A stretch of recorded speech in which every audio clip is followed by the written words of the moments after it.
오늘 주신 하나님의 말씀은 학개서 2장 1절에서 9절 말씀입니다. 구약성경 1311쪽에 있습니다. 학개서 2장 1절에서 9절 말씀까지 한 절씩 교독합니다. 찾으셨으면 한 절씩 교독합니다. 일곱째 달 곧 그 달 21일에 여호와의 말씀이 선지자 학개에게 임하니라. 이르시되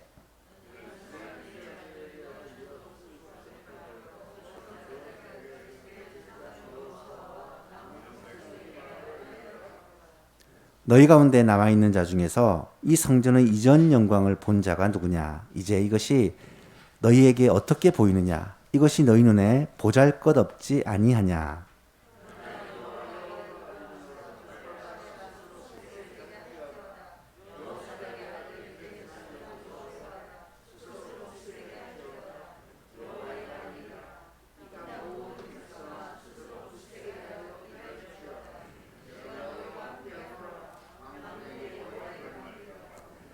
너희가 애굽에서 나올 때에 내가 너희와 언약한 말과 나의 영이 계속하여 너희 가운데 머물러 있나니 너희는 두려워하지 말지어다.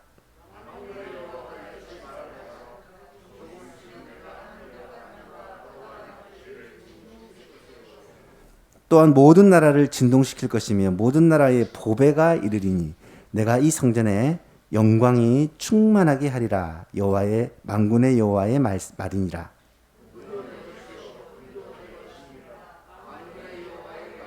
함께 있습니다. 이 성전의 나중 영광이 이전 영광보다 크리라. 만군의 여호와의 말이니라. 내가 이곳에 평강을 주리라. 만군의 여호와의 말이니라. 아멘. 학개서 말씀을 살펴보고 있습니다. 학개와 스가랴는 스룹바벨과 에스라를 중심으로 제2성전 스룹바벨 성전을 지을 당시에 주신 말씀입니다. 성전 공사를 예루살렘으로 돌아오자마자 시작을 했는데 사마리아인들의 방해로 말미암아 멈췄고 멈춘 지가 15년이 지났는데 시작을 하지 않고 있습니다. 그래서 하나님이 학개와 스가랴 선지자를 통해서 이 성전 건축에 대해서 다시 말씀하심으로 힘을 얻어 시작을 했고 2년 정도 공사를 통해 완성하는 내용이 나타나고 있습니다. 오늘은 이 성전에 영광이 충만하게 하리라 라는 제목으로 이 말씀을 좀 생각해 보려고 합니다. 성경에서 이 언약이라는 것은 굉장히 중요합니다. 언약이라는 표현이 300번 이상이 나올 정도로 성경에서 중요하게 생각합니다. 구약 신약이라고 하는 것은 옛 언약, 새 언약이라는 말이죠. 언약 이것은 곧 하나님의 말씀이라는 말과 동일하게 생각할 수 있습니다. 하나님은 아담을 창조하신 후에 아담과 언약을 맺으셨고 노아 방주 사건 후에 노아와 언약을 맺으셨고 하나님은 아브라함을 부르셔서 아브라함과 언약을 맺으셨고 그의 아들 이삭과도 언약을 맺으시고 야곱과도 언약을 맺으십니다. 다윗과도 하나님은 언약을 맺으셨고 뿐만 아니라 이스라엘 백성들과도 하나님은 언약을 맺으십니다. 하나님은 성경 역사 전체를 통해 이 언약을 통해 역사를 이루어가는 것을 우리는 보게 되죠. 언약이라는 말은 말 그대로 말씀의 약속이라는 말입니다. 말로 하는 약속이죠. 하나님은 말씀하시는 분이시고 그 말씀을 통해 약속하시는 분입니다. 하나님의 언약 가운데 최고의 언약은 구원 언약입니다. 구속의 언약입니다. 예수 그리스도 메시아를 보냄으로 말미암아 인류를 죄에서 구원하시겠다는 약속입니다. 그 약속을 말씀을 통해 계속해서 주셨고 결국 예수 그리스도가 오심으로 말미암아 이 언약이 성취되게 되는 것이죠. 여러분 하나님의 말씀은요 반드시 이루어집니다. 하나님의 말씀은 실현하시는 경우가 없습니다. 사람의 말은 반드시 이루어지는 것은 아닙니다. 그 말을 지키려고 하는 마음이 있어도 못할 때가 많습니다. 특히 정치인들이 하는 말은 아무도 믿지를 않습니다.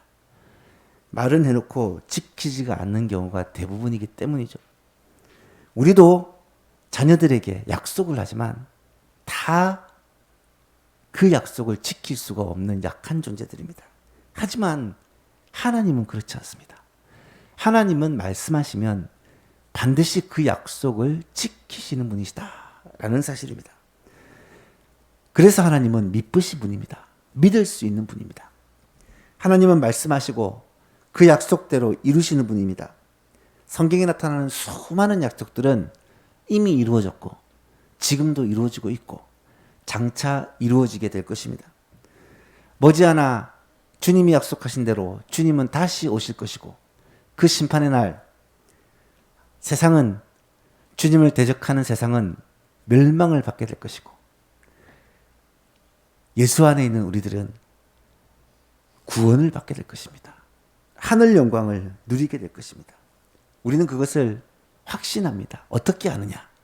성경에 나타난 말씀의 약속 때문에 아는 것입니다.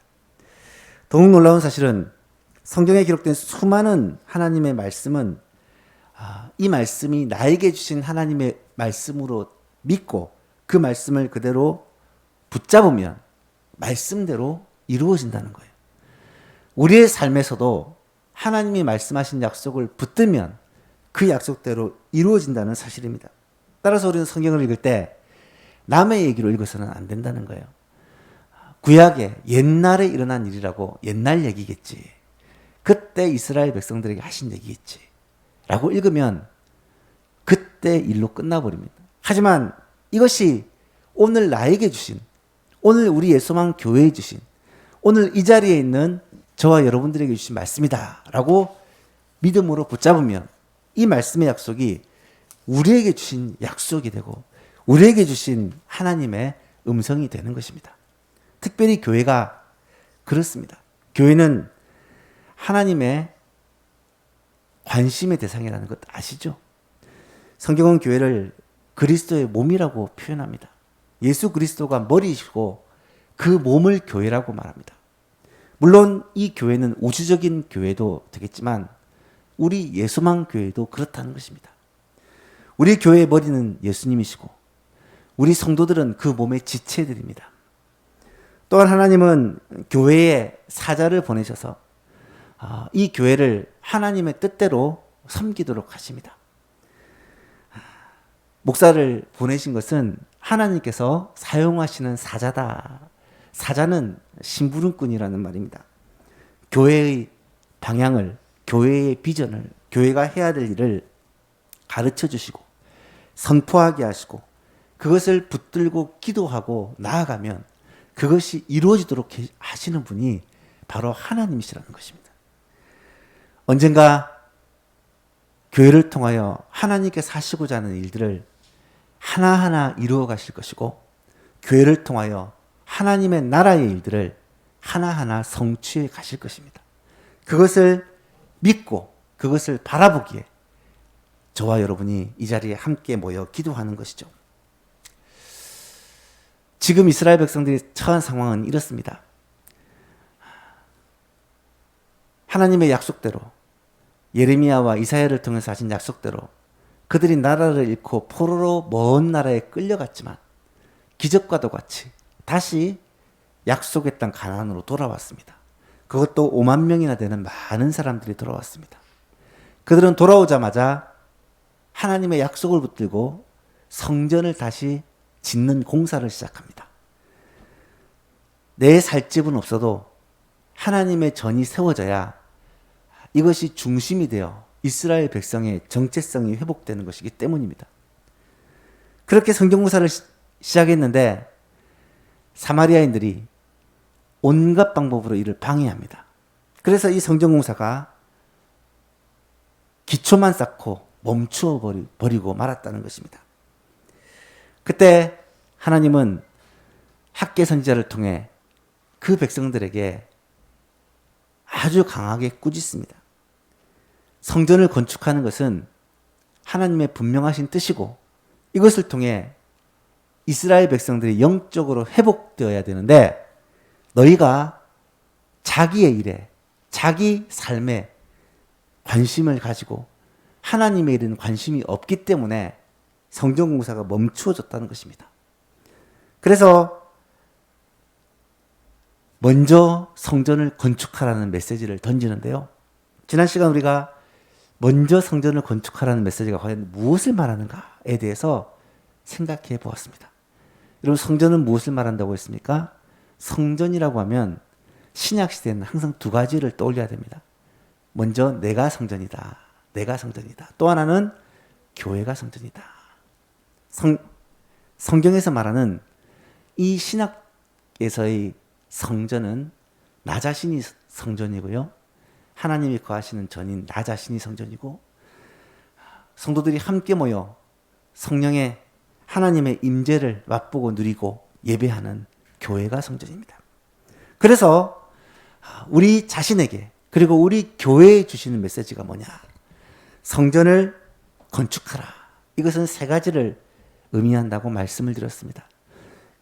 삶의 우선순위를 다시 세우라는 것인데, 먼저 하나님 중심의 삶의 우선순위를 세워야 된다. 두 번째는 성경 중심의 삶의 우선순위를 세워야 된다. 그리고 교회 중심의 삶의 우선순위를 세워야 된다. 이것이 먼저 성전을 건축하라는 말씀입니다. 건물 성전을 말하는 것이 아닙니다. 나 자신이 하나님의 거하시는 전이 되어야 한다는 말입니다. 우리 예수만 교회가 하나님의 임재를 맛보고 누리는 성전이 되어야 된다는 것입니다. 그러기 위해서 해야 될 일은 하나님 중심, 말씀 중심, 교회 중심을 회복해야 된다는 것입니다. 오늘은 이어서 그렇게 먼저 성전을 건축하는 자에게 하나님 중심의 삶, 성경 중심의 삶, 교회 중심의 삶을 회복하는 자에게 약속을 주시는데, 그 약속이 무엇인지, 하나님께서 언약을 주시는데 그 말씀의 약속이 무엇인지를 말씀하고 있습니다. 오늘 본문 9절 안에 약속이 많이 나타납니다. 그 중에 특별히 세 가지만 뽑아봤습니다. 첫 번째 약속은 내가 너희와 함께 하노라 라는 4절의 약속입니다. 두 번째 약속은 내가 이 성전에 영광이 충만하게 하리라 라는 7절의 약속입니다. 마지막 약속은 내가 이곳에 평강을 주리라는 9절의 약속입니다. 이 세 가지 약속을 우리가 함께 살펴보면서 오늘 우리에게 주시는 하나님의 음성, 오늘 우리에게 약속하시는 하나님의 약속을 붙드는 귀한 시간이 될 수 있기를 간절히 바랍니다. 첫 번째로 하나님이 주신 약속이 무엇입니까? 내가 너희와 함께 하노라 라는 약속입니다. 이 약속은 임마누엘의 약속입니다. 4절 보십시오. 그러나 여호와가 이르노라 스룹바벨아 스스로 굳세게 할지어다. 여호사닥의 아들 대제사장 여호수아야 스스로 굳세게 할지어다. 여호와의 말이니라. 이 땅 모든 백성아 스스로 굳세게 하여 일할지어다. 내가 너희와 함께 하노라. 여호와 만군의 여호와의 말이니라. 스룹바벨은 정치 지도자라고 말씀드렸습니다. 여호수아는 대제사장 종교 지도자입니다. 그리고 모든 백성들, 그를 모두에게 주시는 말씀입니다. 뭐라고 말씀하시냐? 내가 너희와 함께 하노라 라는 말씀입니다. 내가 너희와 함께 하노라. 임마누엘의 약속입니다. 하나님이 우리와 함께 하시겠다는 약속입니다. 여러분, 하나님이 우리와 함께 하시면 끝납니다.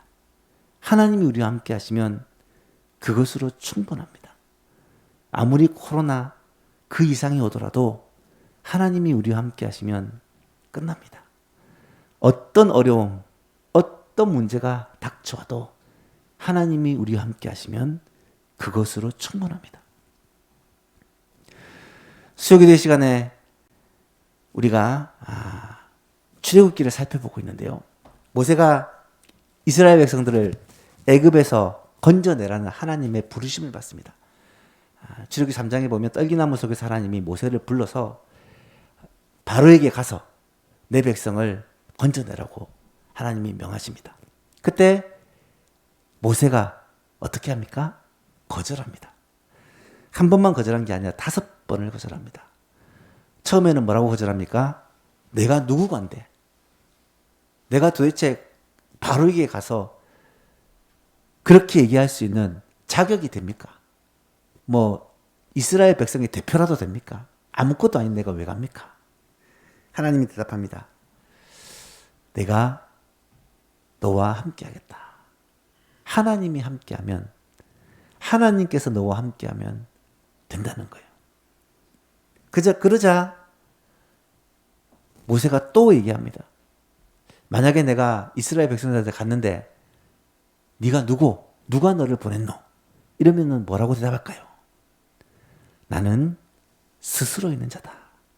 나는 피조물이 아니라 스스로 존재하는 자다. 라고 말씀해 주십니다. 그러면 사람들이 도저히 못 믿겠다. 스스로 있는 자, 여호와 하나님이 너를 보내셨다는 증거를 대라. 그러면 어떻게 할까요? 지팡이를 던지면 뱀이 되고 그것을 잡으면 지팡이가 된다. 그러자 이번에는 모세가 어떤 변명을 합니까? 하나님, 저는 말을 잘 못합니다. 입술이 둔합니다. 말 잘하는 사람을 보내주십시오.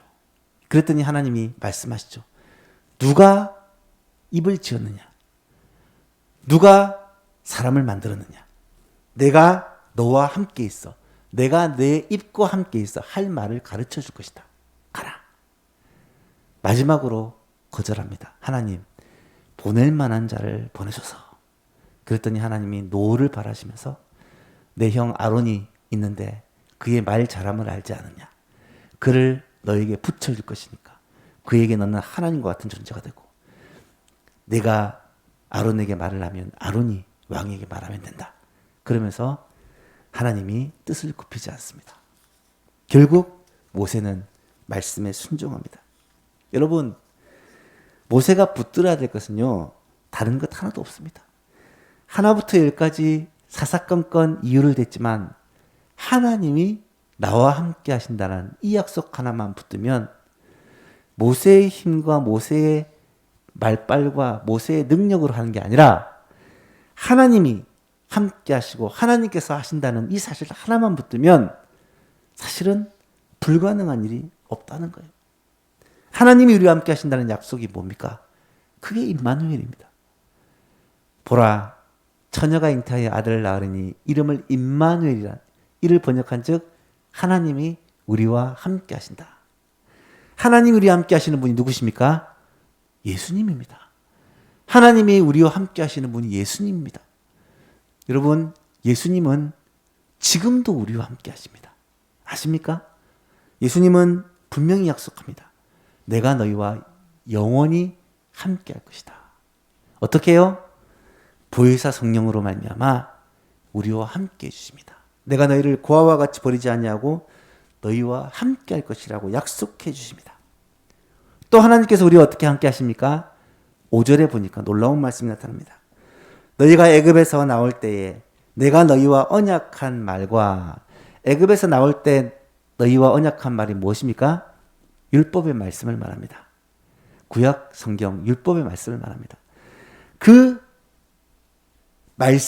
말씀과 나의 영은 하나님의 영, 성령을 말합니다. 하나님의 말씀과 성령이 계속하여 너희 가운데 머물러 있나니 너희는 두려워하지 말지니라. 여러분, 하나님이 우리와 함께 하시는데 어떤 방법으로 함께 하시니까? 하나님의 말씀으로 함께 하시고 성령으로 함께 하십니다. 여러분, 이것은 지금도 마찬가지입니다. 하나님이 우리와 어떻게 함께 하십니까? 이 자리에 예배 가운데 하나님이 어떻게 우리와 함께 하십니까?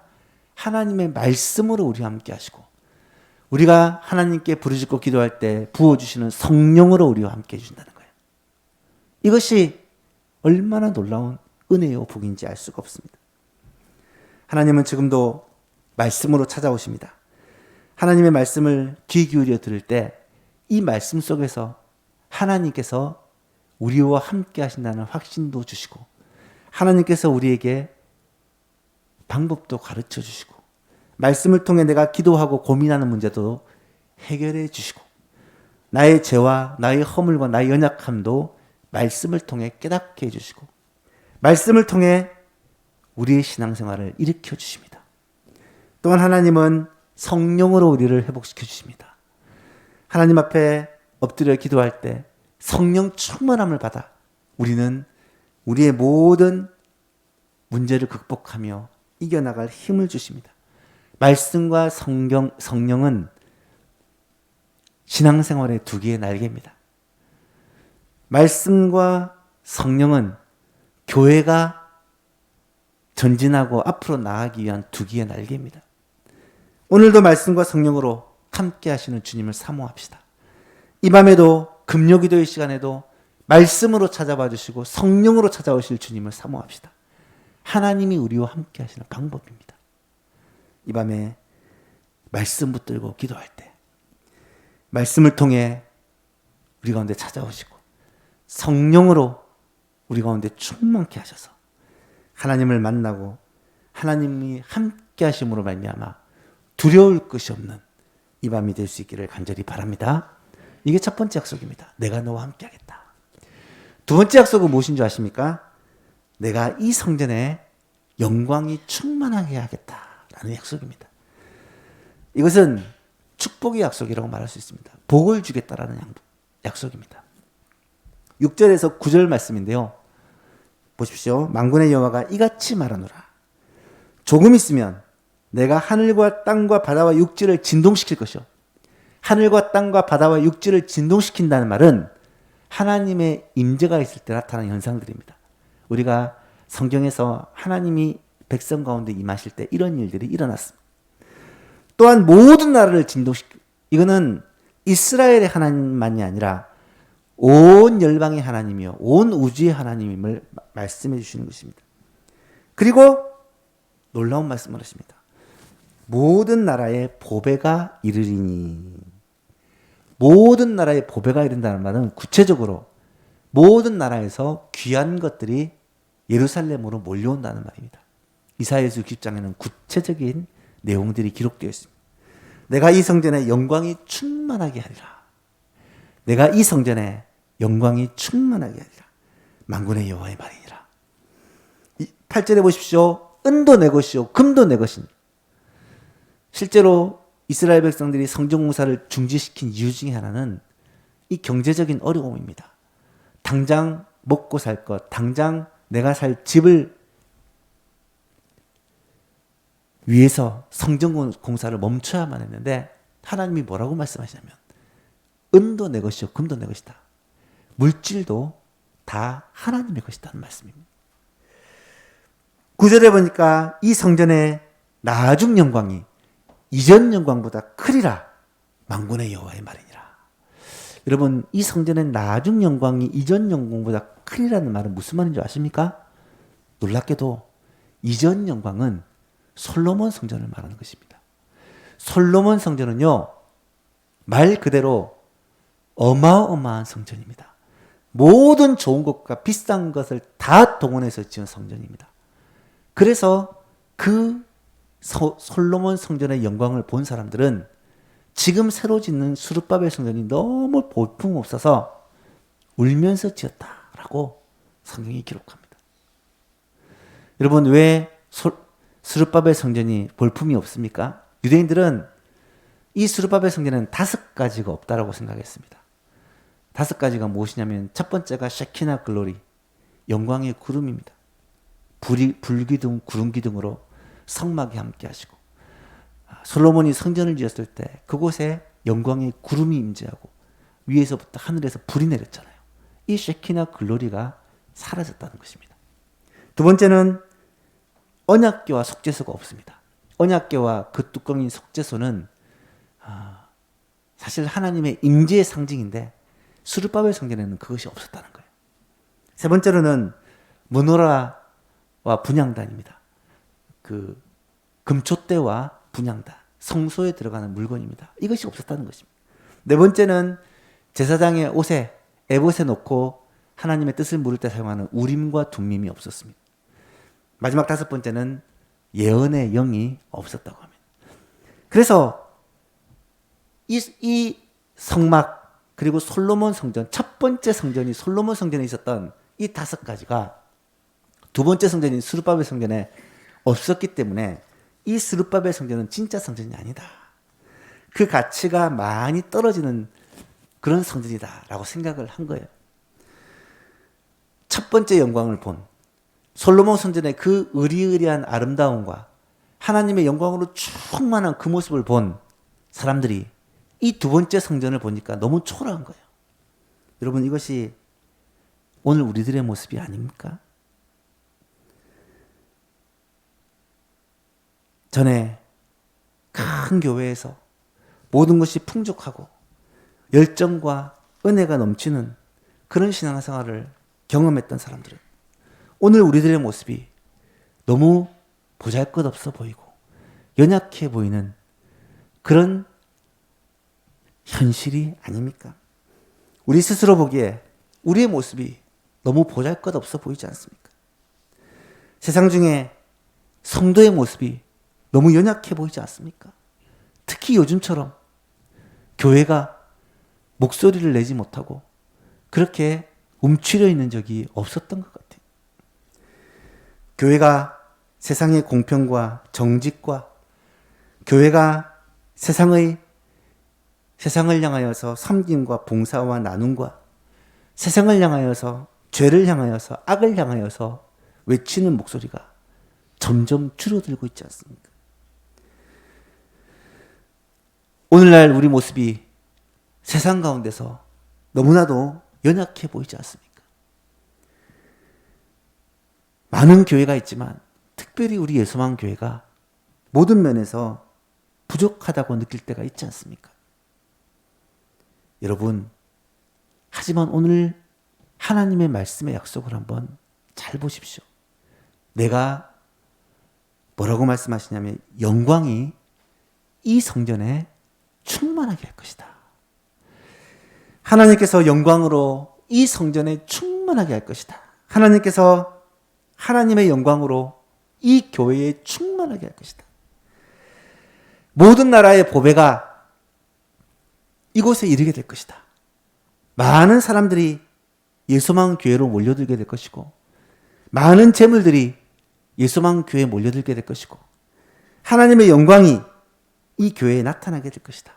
그래서 이전 영광보다 나중 영광이 더 크게 될 것이다. 이 말씀을 믿음으로 붙잡는 예수만 가족들 될 수 있기를 바랍니다. 옛날의 영광이요, 주님은 분명히 말씀합니다. 나중 영광이 이전보다 크리라. 옛날이 아닙니다. 앞으로 이룰 하나님의 역사와 하나님의 축복을 사모하시기 바랍니다. 이전과 비교할 수 없는 하나님의 영광스러운 은혜를 사모하시기 바랍니다. 이 말씀을 붙잡고 기도하고 나가면 하나님께서 영광이 충만한 교회, 은혜가 충만한 예배, 성도들이 사랑이 충만하고 성도들의 섬김과 헌신이 충만한 교회, 세상을 향하여 우리들의 목소리를 내고 세상을 구원하는 능력 있는 교회가 분명히 되게 될 것입니다. 영광이 이 성전에 충만하게 하리라. 영광이 예수만 교회에 충만하게 하리라. 주님의 약속 붙잡게 될 수 있기를 바랍니다. 마지막 약속이 뭐냐? 내가 이곳에 평강을 주리라. 9절의 약속입니다. 평강의 약속이죠. 9절 하반절에 보니까 내가 이곳에 평강을 주리라. 만군의 여호와의 말이니라. 평강, 샬롬이라고 하죠. 히브리어로는. 헬라어로는 에이레네라는 단어를 씁니다. 이 샬롬은요, 유대인들이 생각하는 최고의 복입니다. 유대인들이 왜 만날 때마다 샬롬 인사하는 줄 아십니까? 복 중에 최고의 복은 샬롬의 복이기 때문에. 그들이 생각하는 최고의 축복이 샬롬입니다. 그런데 하나님이 그 샬롬을 주시겠다는 거예요. 그 샬롬을 주시겠다는 거예요. 여러분, 우리는 어디에서 샬롬을 찾습니까? 어디에서 평강을 찾습니까? 해결하기 어려운 문제가 있습니다. 뛰어넘기 어려운 장애물이 있습니다. 삶에 도움이 필요합니다. 여러분은 누구에게서, 어디에서 그 문제를 해결하고 샬롬을 구합니까? 하나님입니까? 아니면 사람입니까? 아니면 물질입니까? 사랑하는 예수만교 성도 여러분, 내가 진짜 급할 때 내가 누구를 붙잡고 의지하는가를 한번 생각해 보시기 바랍니다. 정말 주님이 우리의 샬롬이 되십니까? 정말 주님이 우리에게 평강을 주시는 분이라고 믿습니까? 예수님은 분명히 약속해 주십니다. 세상이 줄 수 없는, 세상이 알 수도 없는 평안을 너희에게 주겠다. 사랑하는 예수만교 성도 여러분,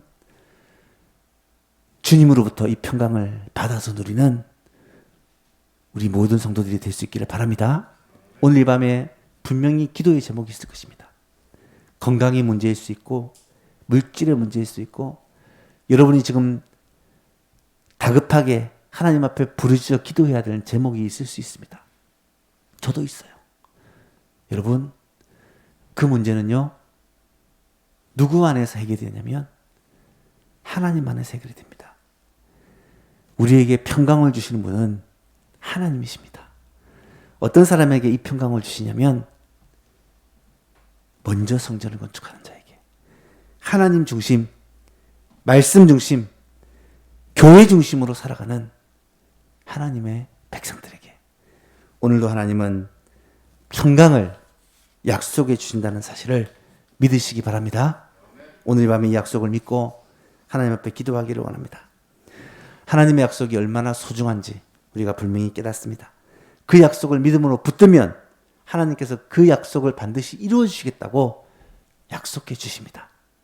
주일날 살펴볼 말씀이지만 구하라, 찾으라, 문을 두드리라. 그리고 하나님이 그 결과를 말해줍니다. 구하라 그러면 주실 것이요. 찾으라 그러면 찾아낼 것이요. 두드리라 그러면 너에게 열릴 것이다. 8절에 한 번 더 반복합니다. 구하는 이마다 받을 것이요. 찾는 이는 찾아낼 것이요. 두드리는 이에게는 열릴 것이다. 사랑하는 성도 여러분, 이 말씀의 약속을 오늘 이 밤에 붙들고 우리의 문제를 하나님 앞에 들고 나와 주님을 나의 주로, 나의 하나님으로 인정하고 그분 앞에 이 모든 문제를 가지고 구할 때 하나님은 약속하신 대로 우리와 함께 해주시는 임마누엘의 복을 주실 것이고 우리의 필요를 채워주시는 영광이 충만하게 하는 복을 주실 것이고 나아가 세상이 줄 수 없는 평강의 복을 우리에게 허락해 주실 것입니다. 이 밤에 이 약속을 하나님 앞에 붙잡고 기도함으로 하나님의 놀라운 은혜와 복을 받아 누리는 귀한 밤이 될 수 있기를 예수님의 이름으로 축복합니다. 특별히 오늘은 교회를 위해서 기도하셨으면 좋겠고요. 연말과 새해를 맞아 가장 중요한 정말 기도해야 될 제목들이 많은 때인데 상황이 그리 좋지 않습니다. 하나님, 우리의 소망교회 하나님이 주신 약속을 붙들고 우리가 기도하며 나가기를 원하는데 어려움이 오고 상황이 좋지 않을수록 하나님 앞에 더 기도하라는 사인으로 알고 주님 앞에 간절히 부르짖어 기도함으로 이런 상황을 돌파하고 이런 어려움을 축복으로 바꾸는 놀라운 교회 되게 하여 주옵소서. 기도하면서 하나님 앞에 나갔으면 좋겠습니다.